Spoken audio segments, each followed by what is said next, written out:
What's up, guys? Welcome back to the channel. So today we are going to be going over the results of UFC 316, Merab the GOAT versus Sean O'Malley 2. The card just ended like 30 minutes ago. It was a really good card. Got a lot to talk about. Let's get right into it. So we are going to skim through the first 3 fights on the main card because I mainly want to talk about the main and co-main event. So we're going to start with Kevin Holland versus Vicente Luque.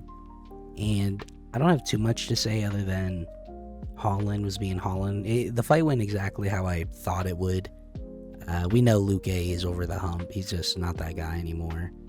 And yeah, Holland is 50-50, but he's been fighting some real good competition aside from Gunnar Nelson, I guess. But yeah, I said it in my prediction video. His physical attributes alone would be enough to get him out of some real sticky situations. And we saw that within the first 30 seconds of the fight when Luque tried to take him down and he started beating on his head. Holland's reach and length is kind of a cheat code in that division, but usually he doesn't know how to use it, but he used it really well against Luque, and Luque just, he didn't have a chance. Great win from Holland. Can't wait to see who he fights next, and yeah, I mean, Luque might be done, guys. We'll never see the Luque of old ever again. Alright, up next we have Patchy Mix versus Mario Bautista, and this fight also went down exactly how I thought it would. Well, not exactly how I thought it would. I figured Bautista would be good enough to beat Mix, given his tenure in the UFC. But I didn't think he'd be able to stand and bang with Mix like that. I know Mix isn't exactly a slick striker, but I don't know. I just didn't expect Bautista to be that good. He really kind of exposed Apache Mix. I mean, if there's anything we learned from this, it's never bet on Bellator fighters ever again. In all seriousness, though, Mix was just frozen. He wasn't moving. He didn't have head movement. He wasn't moving his feet. The commentators were kind of nailing it all night for that. He just wasn't moving, and Bautista was. So, put 2 and 2 together. Bautista was touching him harder and more often than he was getting touched. So, great win by Bautista. And my question to you is, does this redeem Bautista? Do you guys like him now that he stood and banged with Patchy Mix and whooped his ass, or do you still hate him? Let me know down in the comments below. Bautista is a real threat for the division. Bantamweight is deep, and I'm excited to see what both guys do next. Up next, we had a Kelvin Gastelum versus Joe Pyfer, and once again, this is another fight that went how I thought it would. Pyfer was beating on Kelvin real early on, and I honestly thought Pyfer was going to finish Kelvin, and he kind of got close, but close isn't enough. He didn't finish Kelvin, and I kind of forgot Joe Pyfer had a bad gas tank in the Hermanson fight, because I was shocked by the time we got to the 3rd round. In my opinion, there was no reason Kelvin should have been hitting him like that. I know we can't sleep on Kelvin too much, because he's Kelvin Gastelum, and he's not too old, but come on. Regardless, it was a very good win by Joe Pyfer. I think they said 30-27. I wouldn't say all that. I mean, I don't know. I'm not too good with the exact scores. Point blank, Kelvin still has a few more fights in him. He showed us that. And Pyfer's good. I mean, he has real power in his hands. He looked pretty good. I like the takedown when he took Kelvin down. But he'll never be champion. He'll never be able to get at that level. Imagine that guy against Hamza Chimaev. It was a good victory from Joe Pyfer, and I'm excited to see who he fights next. Alright, we are on to the co-main event, and this is really where things went wrong with my picks. I picked Juliana Pena, but if you go back to my video, I said I wouldn't be surprised, and I was very conflicted on that one. The thing that was conflicting me was Kayla is obviously a physical specimen and a more decorated athlete, but Pena is the one that's been in the UFC, fighting UFC caliber competition.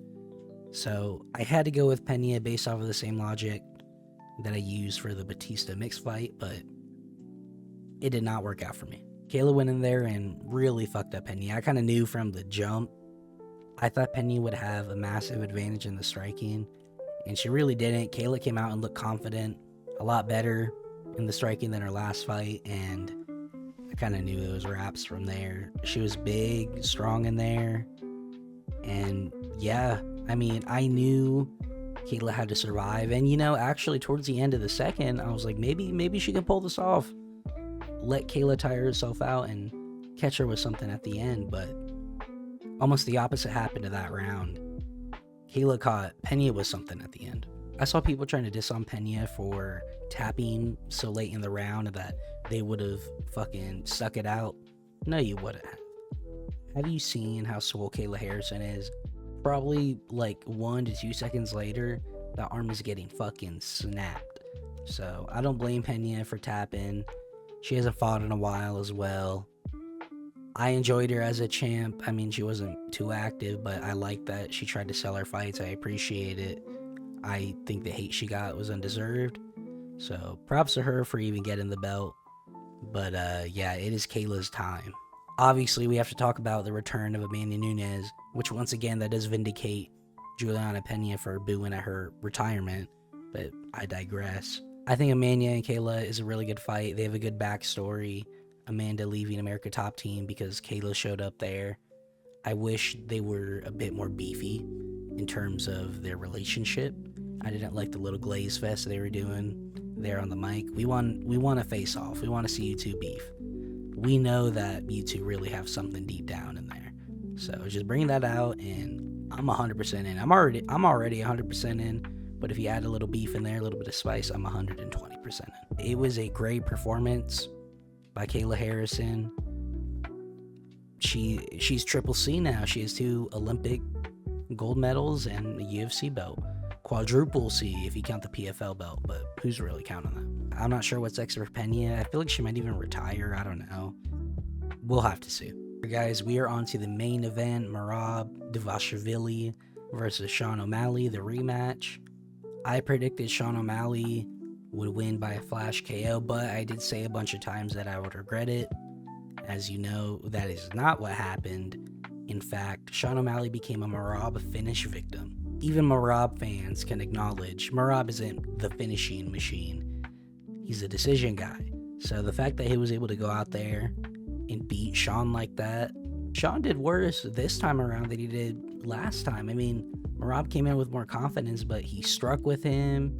He threw him down like we thought he would. I don't know. O'Malley might need to get back on the weed and start Jaying the peen again. The first round was pretty competitive. I gave it to Merab. The second round was a lot more competitive, a really good striking battle, but once again, I gave it to Merab. I wasn't really keeping too good of track of the numbers. I'll have to take a look on that, but based off of vibes and first watch, Merab was up 2-0. Third round comes around. I knew it was over. Even before the third round, I knew it was over. I didn't really elaborate on this in my pick video, but I knew that in the first 2 rounds, we would know who would win. O'Malley's best chance at winning that fight was in those first 2 to 3 rounds. We know he can't keep up at the same pace that Merab can. So the best he could do is just let it all out in the first couple and go for the finish. And it almost seems like he tried to do that, but Merab is just too fucking good, man. He's too good. I think it's safe to say Merab is a bantamweight GOAT. There was some denial before this, and I felt like he was before this, but this cemented it. You could argue Sean O'Malley doesn't justify that, but Sean O'Malley's good, guys. Sean O'Malley's really good. He beat Peter Yan, and whether you think that was a robbery or not, it was a close enough fight to where the judges felt comfortable giving it to him. So Sean O'Malley is elite level. He truly is. So the fact that Merab beat him twice and finished him in the second time is just insane. I mean, take a look at his record. It's fucking insane. He's gone on a crazy run here in the UFC, and he's easily 135's greatest champion. Would love to see Corey Sandhagen for him next. I think that's a great fight.